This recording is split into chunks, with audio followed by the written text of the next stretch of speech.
Ladies and gentlemen, boys and girls, welcome back to the channel. Today we are talking about our way too early 2024 NBA mock draft. We're doing the lottery here today, and a lot of new faces. Like last year it was consensus, it was Victor Wembanyama, it was Scoot Henderson. This year we don't really know. We got guys like Justin Edwards, Ron Holland, Matas Buzelis.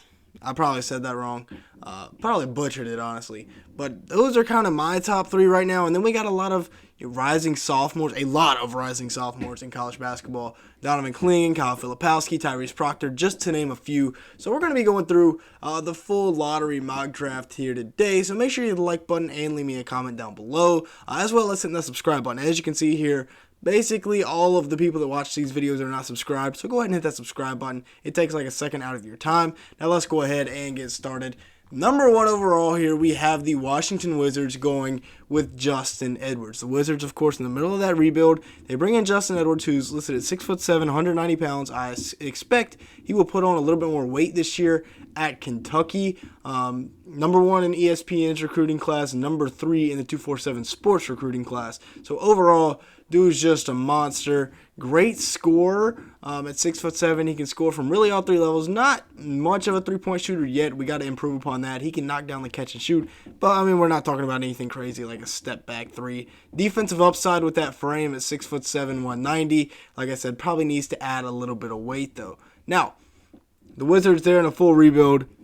Getting a franchise guy, hopefully, in Justin Edwards would be huge for them. At number 2, we have the Charlotte Hornets. The Hornets better not be picking at 2 this year. If they do, I will lose my mind. But Ron Holland's here out of the G League Ignite. A guy that's kind of similar to Edwards in which, 6'8", 200 pounds, long, athletic. A lot of upside on the defensive side of the ball. However, I really would not be shocked if we see him turn into like a Dylan Mitchell type prospect. I mean, he's a great athlete, great in transition. But what does he bring you in the half court? I'm not sure. Now, upside-wise, it's there, 100%. 6'8", 200, and he can still, he's extremely athletic. Still a bit raw, but overall, Ron Holland is a guy that could be one of the next NBA superstars. Now here we have Matas. I'm not very good with foreign names. If you watch the channel, you know that. But he is here, number 3 overall to the Indiana Pacers. 6'9", 190 pounds. I believe that's at the Pacers, right? 6'9", 190 pounds. He's actually more of a driver.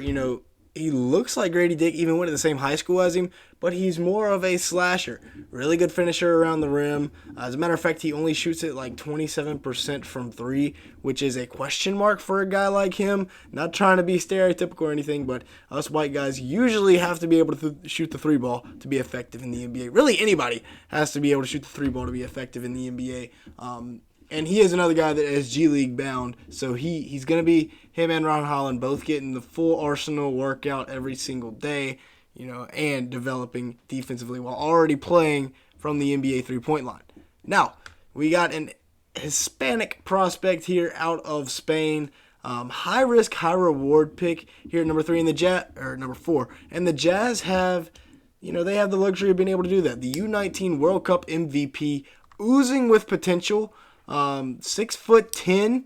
So the top 3 of the top 4 guys here projected to go to the G League. Maybe that's the route to take now. But the G League, they're putting guys into the NBA, and I feel like if you're a really good prospect, maybe the G League is the way to go. Although there's a lot of money to be made at college, and that's what we see here at number 5 overall with Kyle Filipowski. 6'11", stretch 4, stretch 5, whatever you want to call him.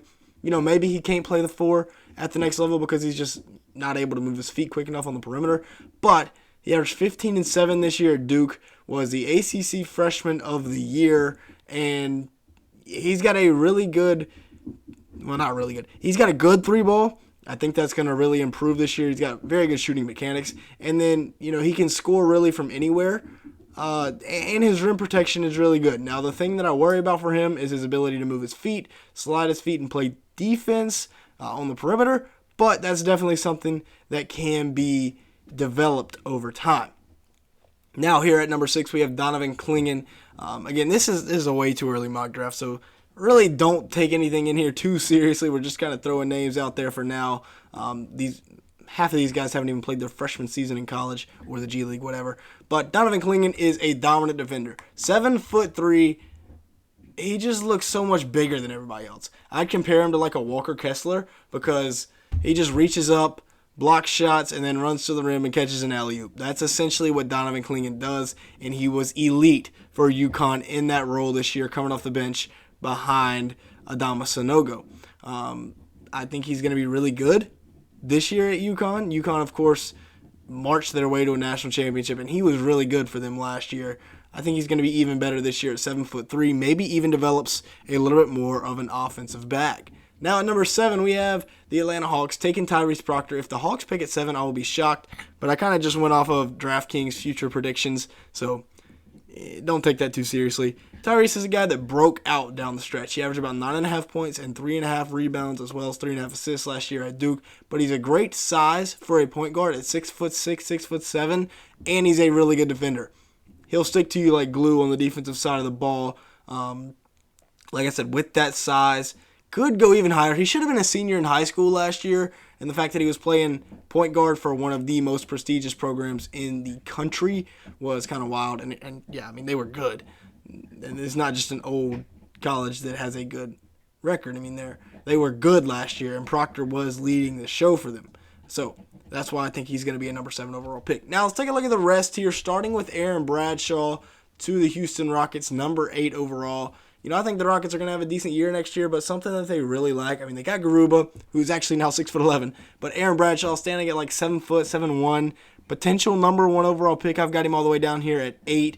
Honestly, I kind of forgot about him a little bit, but I didn't want to throw him in over like Klingon and Filipowski. I feel like those are better big prospects. Maybe not prospects, but better bigs right now. And then, you know, Bradshaw has a chance to grow and develop down the line. At number 9, we have Trey Alexander to the Detroit Pistons, a guy that had a really good freshman year at Creighton, and I think he's going to have a huge leap this year. Kaluma's gone. Nimhard's gone. Kalkbrenner's back, but Trey Alexander is going to have the majority of the offense run through him, and I think he's going to thrive in that role for the Blue Jays. Watch out for Trey Alexander as a guy to really fly up boards. Same thing with Terrence Arseno, I believe is how you pronounce that name. We've got him going number 10 here to the Orlando Magic. I think, you know, he didn't have a great freshman year. He honestly looked a little bit scared to be out there in the NCAA tournament, but I think former really, really highly rated recruit, I think he's going to be huge for Houston this year. You know, with Sasser gone, Jarace Walker's gone, I think Terrence Arseno is going to be a guy they look to lead them and lean on for offensive production. And then at number 11, we have Mark Mitchell going to the Portland Trailblazers, a team that, you know, maybe they take a flyer on somebody else who can kind of be their franchise point guard. But right now, Mark Mitchell is a great win now guy for a team that, you know, maybe doesn't end up performing to their expectations, sneaks into the back of the lottery. Mark Mitchell could be a guy there, elite 3-and-D prospect, because he can really knock down that corner 3 ball, and he's a very, very good defender.